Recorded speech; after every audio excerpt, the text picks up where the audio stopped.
Hello all మేమైతే ఈరోజు T shirt ప్రింటింగ్కి వెళ్తున్నాం అనమాట. సో దారిలో ఇదైతే కనిపించింది, బాగుంది కదా చాలా. సో నెక్స్ట్ వచ్చేసి ఈ షాప్ ఎక్కడ అంటే two town police station opposite సందు టీ షర్ట్ ప్రింటింగ్ అని ఉంటుంది. ఇంకా ఈ షాప్లో అయితే అన్ని వెరైటీస్ మొత్తం T shirts, pillows, caps, mug printing frames అన్ని రకాలు ఉన్నాయి. టీ షర్ట్స్ అయితే అన్ని క్వాలిటీస్లో అవైలబుల్గా ఉన్నాయి. చూసారు కదా, మేమైతే ఈ టీ షర్ట్స్ అని ప్రింటింగ్ చేయించుకున్నాము. ఇంకా వీళ్ళు క్యాప్స్ కూడా ప్రింటింగ్గా వేస్తున్నారు. ఈవెన్ అంటే మీరు ఏ మోడల్ చూపించినా కూడా వాళ్ళకి జస్ట్ లోగో ఫార్వర్డ్ చేసి ఇలా కావాలి అంటే ఇస్తారనమాట.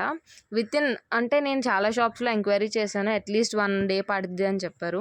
నాకు తెలిసినంత వరకు అయితే ఇదైతే చాలా బెస్ట్ అనమాట. వితిన్ 1 to 2 hours ఇచ్చేస్తున్నారు. సో ఇవన్నీ అయితే తీసుకున్నాను. సో పార్సెల్ అయితే తీసుకున్నాం. ఇది వాళ్ళ ఇన్స్టా కోడ్ వచ్చేసి. సో ఇంకా ఇంటికి అయితే వెళ్ళిపోయాము. వాళ్ళు ఇచ్చిన టీ షర్ట్స్ అయితే ఈ మోడల్ అనమాట. బాగుంది కదా, మేమైతే నిజంగా చాలా హ్యాపీ ఫీల్ అయ్యాము. ఎవరికైనా కావాలి అనుకుంటే తీసుకోండి. బాయ్.